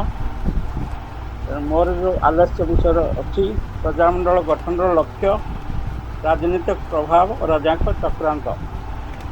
ପ୍ରଜାମଣ୍ଡଳ କାହିଁକି ଗଠନ ହେଲା? ଆଗରୁ ଆମର ଶାସ୍ତ୍ର ପୁରାଣ ଅନୁସାରେ ରାଜାଙ୍କୁ ବିଷ୍ଣୁଙ୍କର ସ୍ୱରୂପ ବୋଲି ମାନୁଥିଲେ ଲୋକମାନେ। ତାଙ୍କୁ ହସ୍ତ, ମସ୍ତିଷ୍କ, ହୃଦୟ ସବୁ ସମର୍ପଣ କରୁଥିଲେ। ମାନେ ସବୁ ମଣିଷର, ଆମ ପ୍ରଜାମାନଙ୍କର ଧନ, ଜୀବନ, ସମ୍ପତ୍ତି ସବୁ କିଛି ରାଜାଙ୍କର ଥିଲା। ନିଜସ୍ୱ କିଛି ନଥିଲା। କାର୍ଯ୍ୟ ଛାଡ଼ି ଲୋକ ରାଜକାର୍ଯ୍ୟ କରୁଥିଲେ। ଛାଡ଼ ପିତୃକାର୍ଯ୍ୟ, ରାଜକାର୍ଯ୍ୟ। ତେଣୁ ରାଜକାର୍ଯ୍ୟରେ କେହି ଅବହେଳା କରିବେ ନାହିଁ, କାରଣ ରାଜା ଦେବତାଙ୍କର ପ୍ରତିନିଧି ବା ବିଷ୍ଣୁଙ୍କର ସ୍ୱରୂପ ଥିଲେ। ତେବେ ଏମିତି ଜଣେ ରାଜା, ତାଙ୍କ ବିରୁଦ୍ଧରେ କାହିଁକି ପ୍ରଜା ଆନ୍ଦୋଳନ ହେଲା? ତାଙ୍କ ଧୀରେ ଧୀରେ ଏଇ ଯେଉଁ ରାଜା, ଆମର ତାଳଚେର ରାଜା, ସେ ଉଚ୍ଚାଭିଳାଷୀ ଥିଲେ। କିଶୋର ଚନ୍ଦ୍ର ବୀରବର ହରିଚନ୍ଦନ। ତାଙ୍କ ରାଜ୍ୟର ଯେତିକି ସୀମା ଥିଲା ବା ତତ୍କାଳୀନ ଲୋକ ସଂଖ୍ୟା ଯେତିକି ଥିଲା 85-86 ହଜାର ଲୋକ, ସେଇ ଭିତରେ ସେ ସୀମାବଦ୍ଧ ରହିବା କଥା। କିନ୍ତୁ ସେ ଚାହିଁଲେ ତାକୁ ଏକ ଉପର ପାହ୍ୟା ବା ବି ଟାଇପ୍ ରାଜ୍ୟରେ ପରିଣତ କରିବା ପାଇଁ, ଏବଂ ଏ ଟାଇପ୍ ରାଜ୍ୟର ବି କିଛି କ୍ଷମତା ସେ ଉପଭୋଗ କରୁଥିଲେ। ତେଣୁ ତାକୁ ଅଧିକ କର, ଖଜଣା ବା ଯାହା କିଛି ସବୁ ବ୍ରିଟିଶ ଗଭର୍ଣ୍ଣମେଣ୍ଟକୁ ଦେବା କଥା, ସେ ଅଧିକା ଦେଇ ସେ ସେଇଟାକୁ ଉପଭୋଗ କରିବା ପାଇଁ ଚାହୁଁଥିଲେ। କିନ୍ତୁ ଆମର ସୀମିତ ପ୍ରଜାମାନଙ୍କ ସଂଖ୍ୟା, ତେଣୁ ଭାର ପଡ଼ିଲା ପ୍ରଜାମାନଙ୍କ ଉପରେ। 1930 ମସିହା ପୂର୍ବରୁ ପୁରା ଆମର ପୂର୍ବବର୍ତ୍ତୀ ବକ୍ତା କହୁଥିଲେ ଯେ 1914ରେ ହେଇଛି, 1921-22ରେ ବି ହେଇଥିଲା ସେଟା ଗୋଟେ ଆନ୍ଦୋଳନ। ତାପରେ 1932 ମସିହାରେ ହେଇଥିଲା ଆନ୍ଦୋଳନ। ବିଭିନ୍ନ ସମୟରେ ସେଇ ଆନ୍ଦୋଳନକୁ ଯେଉଁମାନେ ଆନ୍ଦୋଳନ କରୁଥିଲେ ସେମାନଙ୍କୁ ଦମନ କରାଯାଇଛି, କାରଣ ସେମାନେ ସର୍ବ ଓଡ଼ିଶା ସାରା ସମ୍ପର୍କ ରଖିପାରୁନଥିଲେ ବା ସର୍ବଭାରତୀୟ ସମ୍ପର୍କ ରଖିପାରୁନଥିଲେ। ପବିତ୍ର ପବିତ୍ର ବାବୁଙ୍କ ନେତୃତ୍ୱରେ ଯେଉଁ ପ୍ରଜାମଣ୍ଡଳ ଗଠନ କରାହେଲା ଇଏ ସାରା ଓଡ଼ିଶା ସହ ସର୍ବଭାରତୀୟ ସମ୍ପର୍କ ରଖିବାରେ ସକ୍ଷମ ହେଲେ। କାରଣ ଏମାନେ ଶିକ୍ଷିତ, ଚାଲାକ ଏବଂ ରାଜାଙ୍କଠୁ ବହୁତ ବୁଦ୍ଧିରେ ବି ବଳିଗଲେ। ତେଣୁ ଏମିତି ଶିକ୍ଷିତ ଏବଂ ଚାଲାକ ଗୋଟେ ଗୋଷ୍ଠୀ ବା ଯେଉଁ ପଞ୍ଚସଖା କହୁଛୁ, ପଞ୍ଚସଖା ସହିତ ବି ଯେଉଁମାନେ ଥିଲେ ଆମର ବିଚ୍ଛନ୍ଦ ମଉସା, ଗାନ୍ଧୀ ଚନ୍ଦ୍ର ପ୍ରଧାନ, ଆଉ ଯେତେ ସବୁ ଏକ୍ଜିକ୍ୟୁଟିଭ ବଡି ମେମ୍ବର ସେତେବେଳେ ଥିଲେ ସମସ୍ତେ ଶିକ୍ଷିତ ପ୍ରାୟ ଥିଲେ। ତେଣୁ ସେମାନେ ସବୁ ଚାଲାକ, ଚତୁର, ସବୁଥିରେ ବହୁତ କୁଶଳୀ ଥିଲେ। ସେଥିପାଇଁ ଏମାନଙ୍କର ଯେଉଁ ପ୍ରଜା ଆନ୍ଦୋଳନଟା ଇଏ ଦମନ କରିବାରେ ରାଜା ଅସମର୍ଥ ହେଲେ। ରାଜା ବହୁତ ଚେଷ୍ଟା କରିଛନ୍ତି, ସେ ଚକ୍ରାନ୍ତ ବହୁତ କରିଛନ୍ତି। ଯେଉଁ ଚକ୍ରାନ୍ତ ଶବ୍ଦ ଅଛି, ଚକ୍ରାନ୍ତ ରାଜା ପ୍ରଥମରୁ ଯିଏ ଆନ୍ଦୋଳନ କରିବ ତାକୁ ଫାଶୀଦଣ୍ଡ ହେବ, କଳା ପାଣି ହେଇଯିବ ବା ଦେଶାନ୍ତର ହେଇଯିବ। ସେ ଦେଶକୁ ସେ ଆଉ ତାଳଚେର ଦେଶକୁ ଫେରିବନି। ତା ପୂର୍ବବର୍ତ୍ତୀ ଯେଉଁ ଆମର ଆନ୍ଦୋଳନକାରୀ ଥିଲେ ପୁରନ୍ଦର ପାଣି, ବିଜୁଗୁଳୁର ଦାଶରଥିଙ୍କର ପୂର୍ବଜ ପୁରନ୍ଦର ପାଣିକୁ ତାଙ୍କୁ ରାଜ୍ୟରୁ ବାହାର କରିଦିଆଯାଇଥିଲା। ସେ ଯେଉଁ ପାଲହଡ଼ାର କୁଟାରୀ ମୁଣ୍ଡାରେ ରହୁଥିଲେ। ଆଉ ଆମର ବଳରାମ ମହାପାତ୍ର ଯିଏ ଉପସଭାପତି ଥିଲେ ତାଙ୍କୁ ବି ରାଜ୍ୟରୁ ବାହାର କରିଦିଆଯାଇଥିଲା। ସେ କେଉଁଠି ମାନେ କେଉଁ ଗଡ଼ଜାତ ରାଜା ତାଙ୍କୁ ସ୍ଥାନ ଦେବେନି ବୋଲି ରାଜା ନିର୍ଦ୍ଦେଶ ଦେଇଥିଲେ। କିନ୍ତୁ ସେ ଢେଙ୍କାନାଳରେ ନାମ ପରିବର୍ତ୍ତନ କରି ବଳରାମ ମହାପାତ୍ରରୁ ବଳଭଦ୍ର ମହାପାତ୍ର ନାମ ସାଙ୍ଗିଆ ପରିବର୍ତ୍ତନ କରି ତାଙ୍କ ଶ୍ୱଶୁରଙ୍କ ମାଧ୍ୟମରେ ଢେଙ୍କାନାଳ ରାଜ୍ୟରେ ଅବସ୍ଥାନ କରିପାରିଲେ। ତେଣୁ ସେମିତି ବହୁତ ଆମ ପବିତ୍ର ବାବୁଙ୍କୁ ସେମିତି ଯେତେବେଳେ ଶିକ୍ଷକ ଥିଲେ ବହୁତ ଥର ମାରିବାର ଚକ୍ରାନ୍ତ କରାଯାଇଛି। ପ୍ରଥମେ ତାକୁ ବିବାହ କରାଇବାର ଚକ୍ରାନ୍ତ କରାହେଇଛି ଯେ ଇଏ ଯେତେବେଳେ ବିବାହ କରୁନି ସେଥିପାଇଁ ଏ ଆନ୍ଦୋଳନଟା ଦୃଢ଼ କରିବାରେ ସକ୍ଷମ ହେବ। ତେଣୁ ୟାକୁ କେମିତି ବିବାହ କରାଇବା, ସେଥିପାଇଁ ସେ ଭଲ ଧନୀ ଲୋକମାନଙ୍କୁ ପ୍ରସ୍ତାବ ଦିଆହେଇଛି ଝିଅମାନଙ୍କର। ସେ ସେଗୁଡ଼ାକୁ ଆଡ଼େଇ ଯାଇଛନ୍ତି ବିବାହ ପ୍ରଲୋଭନକୁ। କାରଣ ସେ ଛାତ୍ର ଥିବା ଅବସ୍ଥାରୁ ପବିତ୍ର ମୋହନ ଚାହୁଁଥିଲେ ଯେ ମୁଁ ଦେଶ ପାଇଁ କିଛି କରିବି। ସେତେବେଳେ ସେ ଗାନ୍ଧୀ ଗୋପବନ୍ଧୁଙ୍କ ଚିନ୍ତାଧାରାରେ ଅନୁପ୍ରାଣିତ ଥିଲେ। ତେଣୁ ସେ ବିବାହ କରିବା ପାଇଁ ସମ୍ପୂର୍ଣ୍ଣ ଭାବରେ ଆଡ଼େଇ ଯାଇଛନ୍ତି ଯେତେ ବିବାହ ପ୍ରସ୍ତାବ ଆସିଛି। ତାପରେ ସେ ଆନ୍ଦୋଳନ ଯେତେବେଳେ ସେ ଚାକିରି କଲେ, ଚାକିରି ସମୟରେ ଯେହେତୁ ବାମଣ୍ଡା ଆମ ନିକଟବର୍ତ୍ତୀ ରାଜ୍ୟ ହେଲା ବାମଣ୍ଡା, ପାଲହଡ଼ା, ଢେଙ୍କାନାଳ, ଅନୁଗୁଳ ସବୁଆଡ଼ୁ ପିଲା ପଢ଼ୁଥିଲେ। ଯୁବରାଜ ହାଇସ୍କୁଲ ସେତେବେଳେ 1913 ମସିହାରେ ପ୍ରତିଷ୍ଠା ହୋଇଥିଲା। ସେଠି ସବୁଆଡ଼ୁ ପିଲା ପଢ଼ୁଥିଲେ, 5-6ଟା ଜାତିର ପିଲା ପଢ଼ୁଥିଲେ। ସେଇ ପିଲାମାନଙ୍କର ଅଭିଭାବକମାନଙ୍କୁ ସେ ସେତେବେଳୁ ଠିକ୍ କରି ରଖୁଥିଲେ କେଉଁ ଅଭିଭାବକମାନେ ତାକୁ ସାହାଯ୍ୟ କରିବେ ଆନ୍ଦୋଳନ କଲେ। ତେଣୁ ସେ ସଂଗଠନଟା ପ୍ରଥମରୁ 3-4 ବର୍ଷ 38 ମସିହାରେ ସିନା ପ୍ରଜାମଣ୍ଡଳ ଗଠନ ହେଲା, କିନ୍ତୁ ସିଏ 34 ମସିହା ଆଡ଼ୁ ଆରମ୍ଭ କଲେଣି। ଭିତର ସଂଗଠନ ଆରମ୍ଭ କଲେଣି। ତେଣୁ ସେ ସେଥିରେ ସଫଳ ହେଲେ। ଚାକିରି ବି ଛାଡ଼ି ଦେଇଛନ୍ତି। ଚାକିରି ଛାଡ଼ିଲେ କାଳେ ପୁଣି ରାଜା ତାଙ୍କୁ ବିଭିନ୍ନ ଆଳରେ ଡକେଇ ଆଣିବେ। ସେଥିପାଇଁ ସେ କଟକ ଯାଇ ସାରଙ୍ଗଧର ଖର୍ଜା ଗାନ୍ଧୀ ସାରଙ୍ଗଧରଙ୍କ ସହିତ ମିଶି ସେଇଠୁ ବିଚିତ୍ରାନନ୍ଦ ଦାସଙ୍କ ଆଡ଼ଭୋକେଟ୍ ତାଙ୍କ ପାଖରୁ ଟେଲିଗ୍ରାମ ଜରିଆରେ ପଠାଇଦେଲେ ତାଙ୍କ ଇସ୍ତଫା। ଏବଂ ସିଏ ଯେଉଁ ପୂର୍ବ ନିର୍ଦ୍ଧାରିତ ସବୁ ରାଜ୍ୟ ସବୁ ସେଇ ରାଜ୍ୟମାନଙ୍କରେ ଛଦ୍ମବେଶରେ ବସି ଛଦ୍ମବେଶରେ 1938 ଜୁଲାଇ ମାସରୁ ସେପ୍ଟେମ୍ବର ମାସ ପର୍ଯ୍ୟନ୍ତ ଛଦ୍ମବେଶରେ ସେ ଆତ୍ମଗୋପନ କରି ବୁଲୁଥିଲେ ଏବଂ ସେ ସଜାଉଥିଲେ ସେ ପ୍ରଜା ଆନ୍ଦୋଳନ କେମିତି 19 ସେପ୍ଟେମ୍ବର ମାସରେ ଯେଉଁଟା ହେଲା ଗଠନ, ତା ପାଇଁ ସେ ଗୋଟେ ପ୍ରାଥମିକ ସାଜସଜା ସବୁ ଭିତରେ ଗୁପ୍ତ ଭାବରେ କରୁଥିଲେ। ତେଣୁ ଏ ଆନ୍ଦୋଳନ ଯେତେବେଳେ ପୋଷଳାଣି ହେଇଛି ତାର ରାଜନୈତିକ ପ୍ରଭାବ କ'ଣ ଥିଲା? ରାଜନୈତିକ ପ୍ରଭାବ କ'ଣ? ଏ ଆନ୍ଦୋଳନ ସାରା ଓଡ଼ିଶାରେ ଏବଂ ସାରା ଭାରତରେ ସୃଷ୍ଟି କଲା ଚହଳ। କ'ଣ ପାଇଁ? ଯେତେବେଳେ ଆମର ପ୍ରଜାମଣ୍ଡଳ ଗଠନ ହେଲା 6 ତାରିଖ, ପ୍ରଜାମଣ୍ଡଳ କର୍ମୀଙ୍କୁ ସିଙ୍ଗଡ଼ା ନଦୀ ବାଲିରେ ବିକା ନାୟକକୁ ମାରିଦେଲେ। ବାଜି ରାଉତର କେସ୍ ଯାହା, ବିକା ନାୟକର ବି ସେଇ ସମାନ କେସ୍। ଯେ ତମେ ଆମ ଗାଡ଼ିକୁ ଫେଲ, ବ୍ରିଟିଶ ଫୌଜ କହିଲେ, ରାଜା ଫୌଜ ଇଏ ମନା କଲା। ଆମେ ମନା ଅଛି, ଆମ ପ୍ରଜାମଣ୍ଡଳ ମନା କରିଛି, ଆମେ ଗାଡ଼ି ଖେଳିବୁ ନାହିଁ। ତାପରେ ବିକା ନାୟକକୁ ସେଠି ହତ୍ୟା କରାହେଇଛି, ବନ୍ଧୁକରେ ଗୁଳି ମାରି ଦିଆହେଇଛି। ଚନ୍ଦ୍ରମିଲର ବିକା ନାୟକ ସିଙ୍ଗଡ଼ା ନଦୀ ବାଳିରେ। ତାପରେ लोक मैंने सबू प्रजामंडल नेता माने अनुगुलर विधायक थे गिरिजाभूषण दत्त माध्यम गांधीजी पाक टेलीग्राम कले आम लोक रजा मार दे गांधीजी गोटे सजेसन देले हरकृष्ण ममता को भी देले गिरिजा को भी देले जे से राज्यर मुख्य 500 व्यक्ति वर्षे पर्यंत बाहर राज्य को चली आस माने बहुत बहुल अधिका भाव में पालन कले 500 जगार एमाने दल दल हो नवेम्बर 8 1938 मसीहा से दिन कोसला 5-7 गाँव जो आम कैंप होता 9टा कैंप्रे से कैंप मानक आश्रय नेले गांधीजी पाक खबर गला 25-30 हजार रु ऊर्ध्व प्रजा आसी ब्रिटिश शासित अनुगुल अंचल में बसवास कर जोटा गांधीजी को बहुत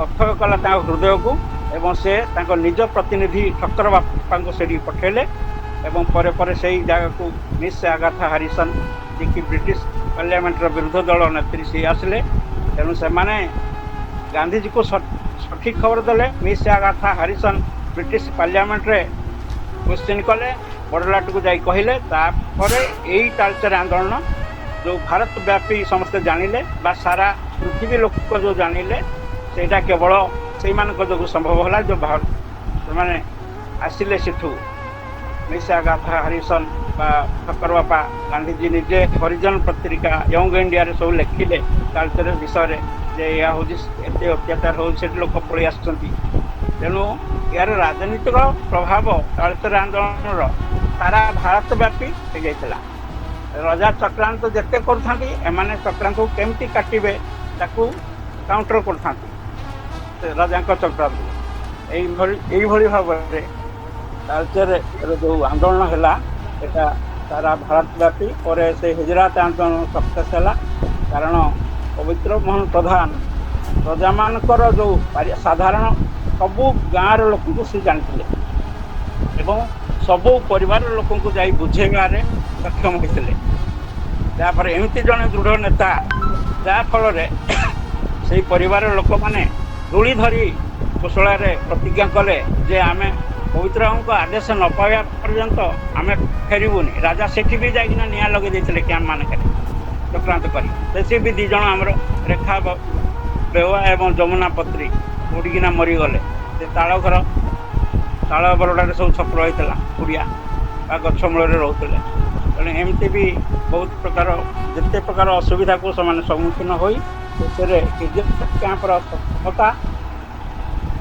सफलता लाभ है एवं प्रजा माने आसिले फेरी तापर तो अनेक कथा पुणी आहरी आमर कहे परवर्ती वक्ता माने हेले मु मोर आज जो दिवस ये दिवस उपलक्षे जो कविता मुझे लिखी तालचेर प्रजामंडल संग्राम मान को नहीं कविता ये कविता 2002 मसीह मुझे लिखी से कविता को पढ़े शुणी और मोर वक्तव्य सांग करी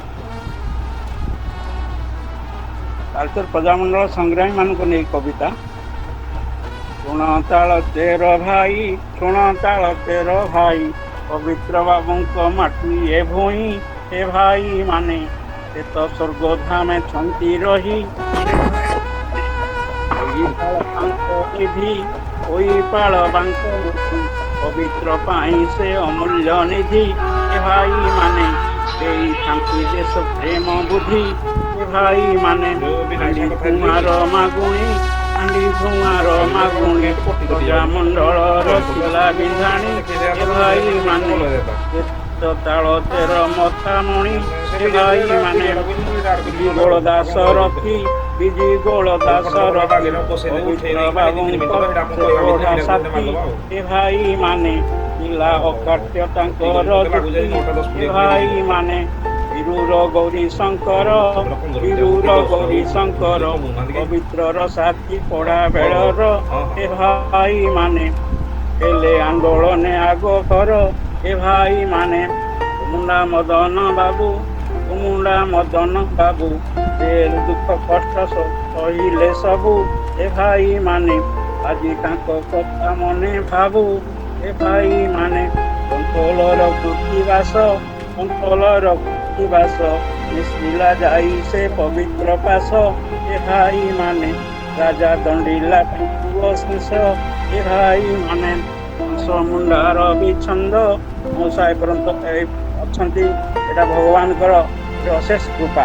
କଂସ ମୁଣ୍ଡାର ବିଛନ୍ଦ କଂସ ମୁଣ୍ଡାର ବିଛନ୍ଦ ରାଜା ସୈନ୍ୟ ସାଙ୍ଗେ ଲଢିଲା ଯୁଦ୍ଧ ଏ ଭାଇ ମାନେ ଚେତ ପରଜା କୂଳର ଚାନ୍ଦ ଏ ଭାଇ ମାନେ ଜରଡା ମହି ପ୍ରଧାନ ଜରଡା ମହି ପ୍ରଧାନ ସାଜିଥିଲା ବୋଲି ଗରିଲା ସୈନ୍ୟ ଏ ଭାଇ ମାନେ ତାକୁ ମାରିଦେଲେ ରାଜା ସୈନ୍ୟ ଏ ଭାଇ ମାନେ ମରା କାଠର ମୁକୁନ୍ଦ ମରା କାଠର ମୁକୁନ୍ଦ ରାଜା ସୈନ୍ୟ ହାତେ ହେଲା ଶହୀଦ ଏ ଭାଇ ମାନେ ଚେତ ଆଠ ମଲ୍ଲିକ ସମ୍ପଦ ଏ ଭାଇ ମାନେ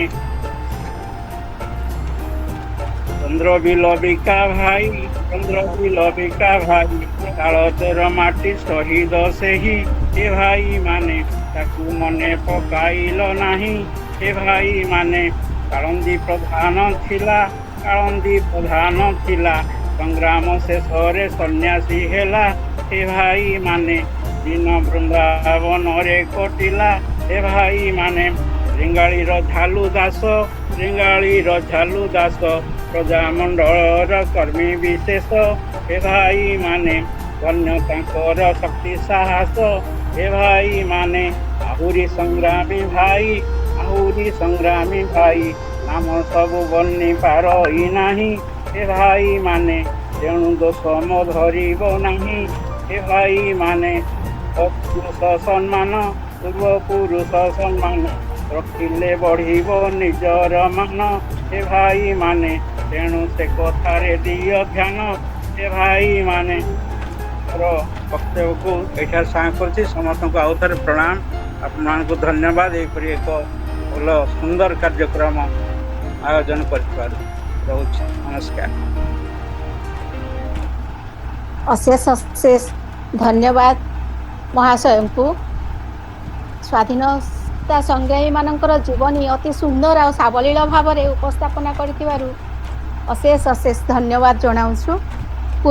ଏ ପିତୃପକ୍ଷରେ ପୂର୍ବପୁରୁଷମାନଙ୍କୁ ୟାଠୁ ଭଲ ଆଉ କିଛି ହେଇନପାରେ। ବହୁତ ସୁନ୍ଦର ଭାବରେ ଆପଣଙ୍କର ଯେମିତି ଅନ୍ତରର ଗୋଟେ କୋହ ପ୍ରତିପାଦନ କରିଛନ୍ତି ଆପଣଙ୍କ କବିତା ମାଧ୍ୟମରେ।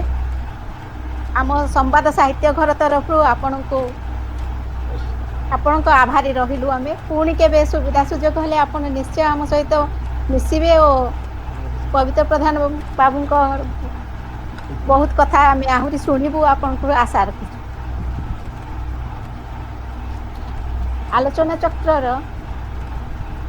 ଆଲୋଚନା ଚକ୍ରକୁ ଆଗକୁ ବଢାଇ ନେବା ପାଇଁ ଆମ୍ଭମାନଙ୍କୁ ସହଯୋଗ କରିଛନ୍ତି ବୀରଭୂମି କୋଶଳା ଗ୍ରାମର ସୁଯୋଗ୍ୟ ଦାୟଦ ପ୍ରଫେସର ବିଶ୍ୱରଞ୍ଜନ ପ୍ରଧାନ ମହାଶୟଙ୍କୁ। ଛାତ୍ର ସମୟରୁ ଯେ ବିଭିନ୍ନ ସଂଗଠନ ସହିତ ଜଡ଼ିତ ଏବଂ ରାଜନୈତିକ ସାମାଜିକ ଅନେକ କାର୍ଯ୍ୟରେ ନିଜକୁ ଜଡ଼ିତ କରି ଖୁସି ଅନୁଭବ କରନ୍ତି। ଆପଣଙ୍କର ଆଲୋଚନାର ବିଷୟ ଆପଣଙ୍କ ଗାଁ କଥା କହିବେ, କୋଶଳା ନିଜାରତ କ୍ୟାମ୍ପ। ଆପଣ ନିଜସ୍ୱ ବକ୍ତବ୍ୟ ରଖନ୍ତୁ।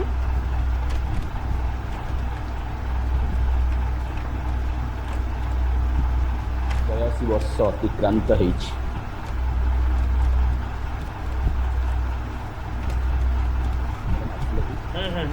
ଠିକ ଅଛି କୁହନ୍ତୁ। 82 ବର୍ଷ ଅତିକ୍ରାନ୍ତ ହେଇଛି। ତାଳଚେର ଗଡ଼ଜାତ ଆନ୍ଦୋଳନ ଆଜି 83ତମ ତାର ପ୍ରତିଷ୍ଠା ଦିବସ ପାଳନ କରୁଛି। ଓଡ଼ିଶାର ସମ୍ବାଦ ସାହିତ୍ୟ ଘର କ୍ଷେତ୍ରରେ ସୁନାମଧନ୍ୟ ଏବଂ ଅନ୍ୟତମ ଶ୍ରେଷ୍ଠ ସାଉଥ୍ ଓଲଣ୍ଡା ସାହିତ୍ୟ ଘର ଦ୍ୱାରା ଆଜି ଯେଉଁ ଆୟୋଜିତ ହୋଇଥିବା ଏହି ସ୍ୱାଧୀନତା ସଂଗ୍ରାମର ଯେଉଁ ଆଲେଖ୍ୟ, ସ୍ମୃତିର ଆଲେଖ୍ୟ, ଏ କଥା ବାଢ଼ିଲା ବେଳେ ସର୍ବପ୍ରଥମେ ସମ୍ବାଦ ସାହିତ୍ୟ ଘରର ସମସ୍ତ କର୍ମକର୍ତ୍ତା ଏବଂ ଯେଉଁମାନେ ସମସ୍ତେ ଏହାକୁ ବିଭୂତି ଭାଇ, ଅନିତା ମ୍ୟାଡ଼ାମ୍ ତଥା ଅନ୍ୟ ସମସ୍ତ କର୍ମକର୍ତ୍ତା ବୃନ୍ଦକୁ ସମସ୍ତଙ୍କୁ ବିନମ୍ର ପ୍ରଣତି ଜଣାଉଛି, କୃତଜ୍ଞତା ଜ୍ଞାପନ କରୁଛି। ଏବଂ ଏହି ସ୍ୱାଧୀନତା ସଂଗ୍ରାମରେ ବିଶେଷ କରି ତାଳଚେର ଗଡ଼ଜାତ ଆନ୍ଦୋଳନରେ जो अगणित अनमनीय से वीर योद्धा जो माने कि एथिरे सामिल होते एवं विशेष भाव आज जो मैंने आम गणे नहांती एवं शहीद हो जाएंगे मुझे सर्वप्रथम मोर भक्तिपूत से नैवेद्य अंजलि अर्पण भारतीय महाजातीय जो चिंताधारा जीवन में देखा 2 शताब्दी ऊर्ध्व वर्ष जपरी भाव में ब्रिटिश सरकार साम्राज्यवादी आमको दासत्व को रखीला पराधीनतार से निगूढ़ बंधन को यदि छिन्न करने को जो अगणित जनसाधारण जो अभूतपूर्व एवं अनिर्वचनीय जो आंदोलन करते जनसंग्राम करते गड़जात तालचेर गड़जात आंदोलन हूँ अद्वितीय ये पृथ्वीर इतिहास रे आम देखा जदि ताले गुजरात कैंप एवं 85,000 लोक 60,000 लोक से तालचेर समस्त निज पिता माटी छाड़ी आसी ताही थिला आम पृथ्वी रे अद्वितीय आंदोलन सर्वश्रेष्ठ साथी वो ये प्रथम मुख्य अतिथि स्वाधीनता संग्रामी विच्छंद चरण प्रधान महोदय को मोर विनम्र प्रणति जनाऊँगी सौभाग्य जे तांकर उपस्थिति रे एवं डॉक्टर प्रशांत रथ जे कि एक तालचेर गड़जात आंदोलन पंचशाखार कृतिवास स्वाधीनता संग्रामी कृतिवास रथंकर उत्तराधिकारी तांको विनम्र प्रणति जनाऊँगी प्रोफेसर शांतनु सर जे कि अनुगुल जिला साहित्य जो संवाद साहित्य घर सभापति तथा विशिष्ट प्रवीण वक्ता तेणु तांको मोर विनम्र प्रणति जनाऊँगी इंजीनियर धनेश्वर साहू जो प्रोफेसर मीनकेतन पुरी जो सभापति थे अभिक्रम प्रधान जो शतवार्षिक कमिटी है तार संपादक भाव में विभिन्न ओडिशार विभिन्न स्थान में से जेपरी भाव में प्रसाद करते एवं विशेष जो कविता थिला यही से कुशला भोई 60,000 प्रजा जो आसी उपस्थित थे धनेश्वर साहू को मोर शुभेच्छा जनाऊँ संवाद साहित्य घर अन्यतम बिंधाणी जी सिद्धिप्रसाद सार से निश्चित भाव में ए पक्षरे सब किसी आम देखा आमे संग्रामी प्रकाश समय हो प्रणाम संग्रामी जो से पत्रिका होती विशंद प्रधान शतवार्षिक समय एवं तांकर जो अदम्य प्रचेषा ये चिंताधारा जो कविता होती सलाम कुशलावासी तेणु कवितार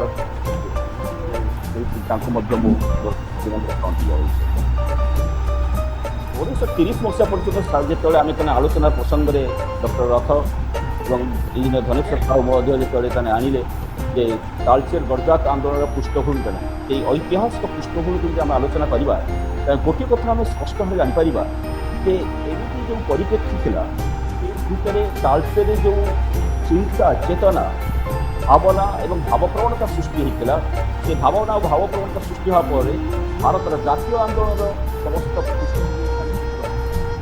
कथा हूँ महात्मा गांधी फेरी साउथ आफ्रिका एवं असहयोग आंदोलन आरंभ होपर रचनात्मक कार्यक्रम हो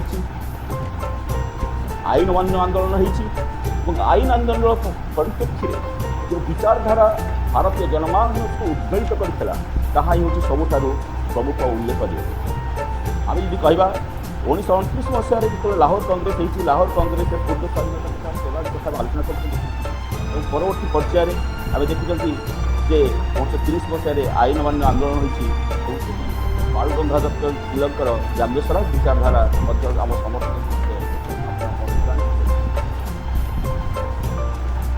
कोशल जो गुजरात कैंप होती तार पृष्ठभूमि देखा 1938 मसीहा सेप्टेम्बर 1 तारिख दिन जेनापुर में गोटे चाषी सम्मेलन होती जहाँकि डॉक्टर रथ 1938 सेप्टेम्बर 1 अनुगुल जो बैठक होता विषय उल्लेख करते अधिक मुझे आलोचना करने चाहूना तेणु जो चाषी सम्मेलन होती से 50,000 अधिक चाषी जोग देते गड़जात आंदोलन भित्तिभूमि तार परोक्ष प्रभाव तालचेर आसी 1934 मसीह महात्मा गांधी झारसुगुड़ा पहुँचते एवं से आठमंडी जो आठमंडी बाबू झारसुगुड़ा से हरिजन पदयात्रा से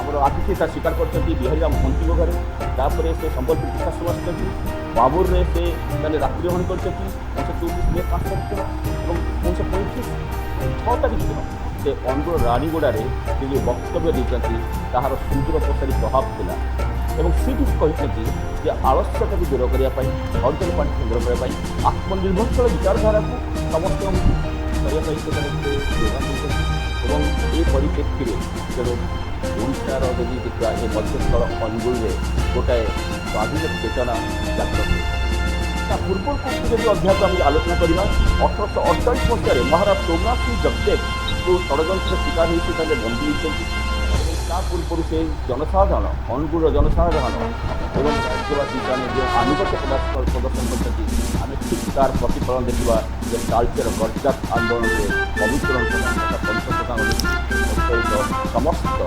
ତାଳଚେର ଜନସାଧାରଣ ଏବଂ ଯେଉଁ ବିମୁକ୍ତ ଜନତା ଯେଉଁମାନେ କି ସେମାନେ ପ୍ରତିବାଦ କରିଛନ୍ତି ଏକ ନିଜ ସଂଗ୍ରାମ ପାଇଁ ସେହି ସଂଗ୍ରାମରେ ସେମାନେ ନିଜର ଆନୁଗତ୍ୟ ଦେଇଛନ୍ତି ତାହା ହିଁ ହେଉଛି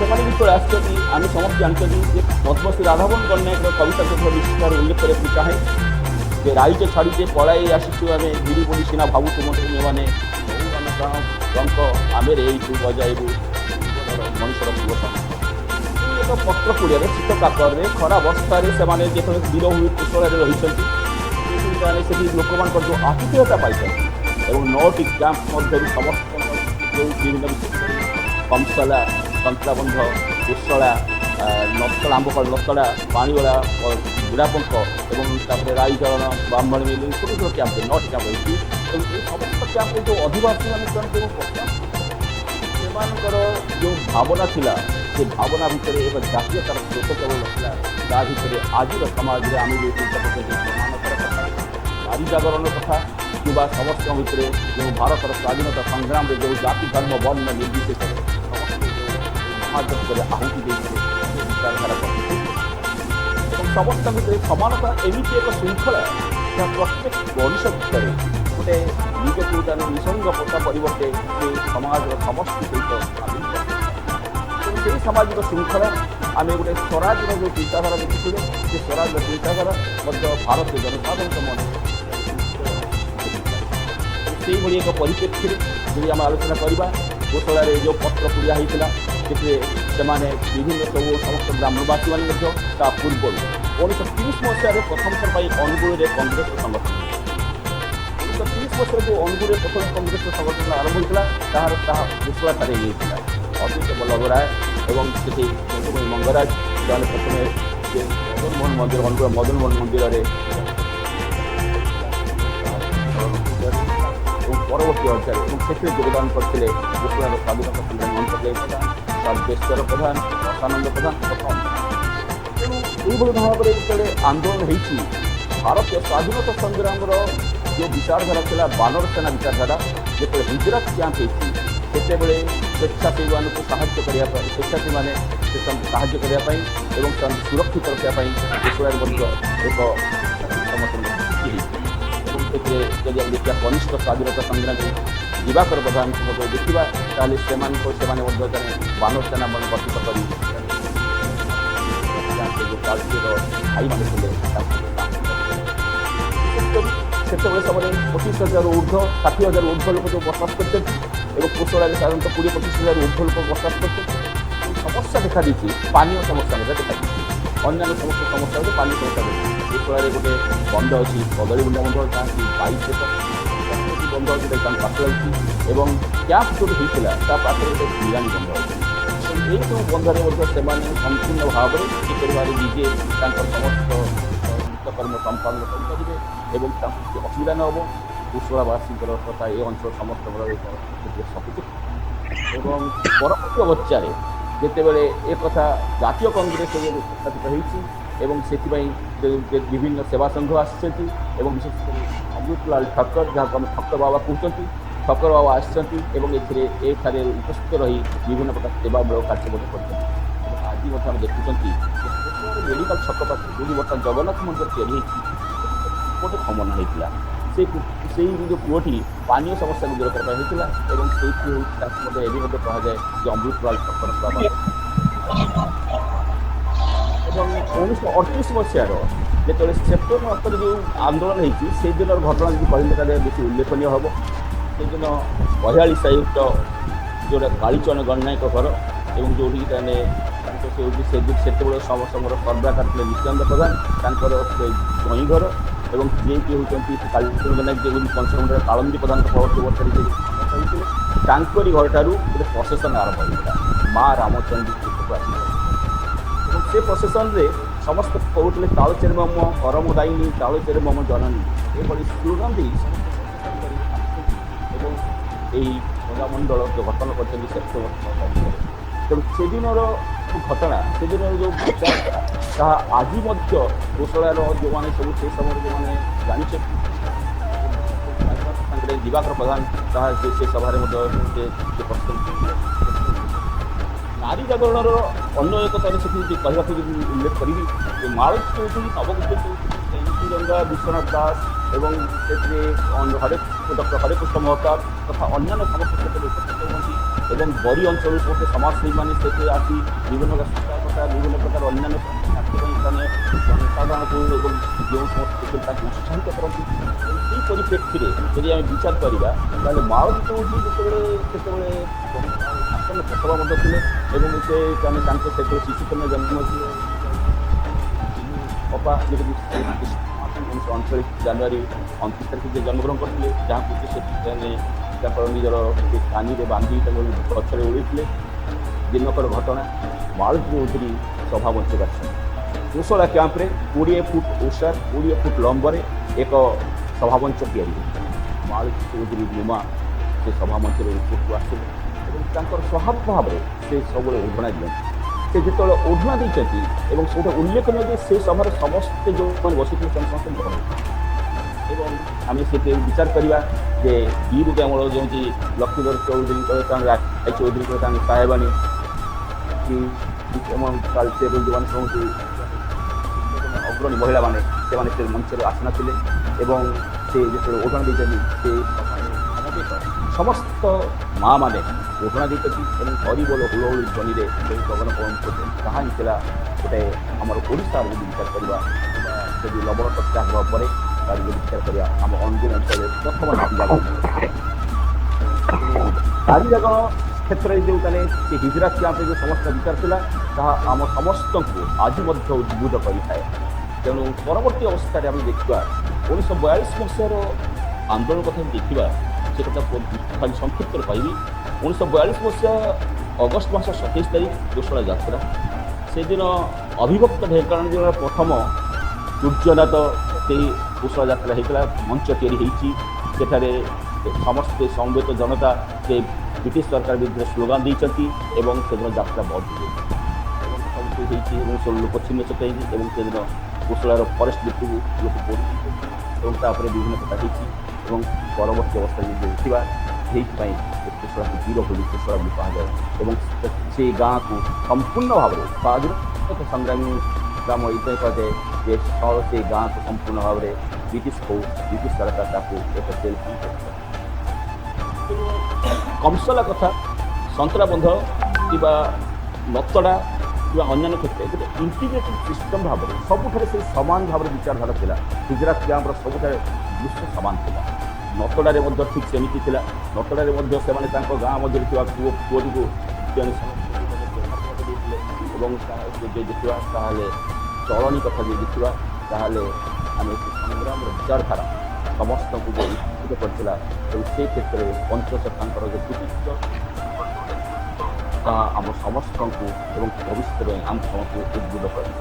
ତେଣୁ ଏଇଠି ଗୋଟିଏ କଥା କହିବାକୁ ଚାହେଁ, ସେଇ ସଭାରେ ବା ସେଇ ହିଜରାତ କ୍ୟାମ୍ପର ଯେଉଁ ବାର୍ତ୍ତା ଥିଲା ସେ ବାର୍ତ୍ତା ଥିଲା ଅନନ୍ୟ, ଯାହାକି ଠିକ୍ ଯେମିତି ଆମର ଭାରତୀୟ ଜାତୀୟ ଆନ୍ଦୋଳନର 1930 ମସିହାର ଯେଉଁ ବାର୍ତ୍ତା ଥିଲା ଯେ ଭାରତୀୟ ଜାତୀୟ 30 ମସିହା ଜାନୁଆରୀ 26 ତାରିଖ ଦିନ ଯେତେବେଳେ ପ୍ରଥମ ଜାତୀୟ ପତାକା ସମସ୍ତେ ଉଡ଼ି ଦିଆଗଲା ଏବଂ ସେତେବେଳେ ସହସ୍ର ଲୋକ ସ୍ୱାଧୀନତା ସଂଗ୍ରାମରେ ଶପଥ ନେଇ ସେ ଜାତୀୟ ପତାକାକୁ ଉତ୍ତୋଳନ କରି ସମସ୍ତଙ୍କ ଭିତରେ ଏକ ଭାବନା ଜାଗ୍ରତ ହୋଇଥିଲା ଯେ ଏ ବ୍ରିଟିଶ ସରକାରକୁ ହଟାଇବାକୁ ପଡ଼ିବ। ତାର କାରଣ ଥିଲା ଯେ ସେମାନେ ଗୋଟିଏ କଥା କହୁଥିଲେ, ଶପଥ ନେଇଥିଲେ ଯେ ଆମେ ଶପଥ କରୁଛୁ ଯେ ଯେଉଁ ଜାତି ଭାରତୀୟ ମାନଙ୍କ ଉପରେ ଯେଉଁଭଳି ଅକଥିତ ଅତ୍ୟାଚାର କରୁଛନ୍ତି ସ୍ୱାଧୀନତା ହାସଲ କରିବା ନାହିଁ ଏବଂ ଆମର ଅର୍ଥନୈତିକ ଶୋଷଣ ଉପରେ ପ୍ରତିଷ୍ଠିତ ଏମିତି ସାମ୍ରାଜ୍ୟବାଦୀ ଧ୍ୱଂସ କରାନଯାଏ ବା ଏ ରାଜ୍ୟରେ ଯଦି ବହିଷ୍କାର କରାନଯାଏ ତାହେଲେ ଆମର କ'ଣ ହେଲା ଆମର ଆର୍ଥିକ ରାଜନୈତିକ ଏବଂ ନୈତିକ ସ୍ଥିତି ଏହି ପରିପ୍ରେକ୍ଷୀରେ ସେଦିନ ଯେଉଁ ମହାମନ୍ତ୍ର ଥିଲା ଏ ମହାମନ୍ତ୍ର ମଧ୍ୟ ବାସୀଙ୍କର ଇନ୍ଦିରା କ୍ୟାମ୍ପରେ ଶତ ଦୁଃଖ ଦୁର୍ଦଶା ମଧ୍ୟରେ ସେ ମୁମୁକ୍ଷୁତ ଜନତା ମଧ୍ୟରେ ସେ ମୁମୂର୍ଷକୁ ଯେଉଁ ମିଳୁଥିବା ସାହସ ମଧ୍ୟରେ ନିରାଶ୍ରୟ ବ୍ୟକ୍ତିକୁ ଯେଉଁ ମିଳୁଥିବା ଆଶ୍ରୟ ଏବଂ ଅବଲମ୍ବନ ମଧ୍ୟରେ ସେ ଇନ୍ଦିରା କ୍ୟାମ୍ପରେ ସବୁ କ୍ୟାମ୍ପର ସେ ଗୋଟିଏ ବାଣୀ ଥିଲା ଯେ ଆମେ ଆମ ସଂକଳ୍ପ ପଥକୁ ପରିହାର କରିବୁ ନାହିଁ ଏବଂ ଆମେ ନିଶ୍ଚିତ ଭାବରେ ଆମର ସେ ସଂଗ୍ରାମର ଲକ୍ଷ୍ୟରେ ପହଞ୍ଚିବୁ। ରାଜତନ୍ତ୍ର ବିରୁଦ୍ଧରେ ଆମର ଯେଉଁ ଅତ୍ୟାଚାର ବିରୁଦ୍ଧରେ ଆମେ ସଂଗ୍ରାମ କରୁଛୁ ସେ ସଂଗ୍ରାମରେ ବିଜୟ ବାନା ସେଇ ଥିଲା ସେଇ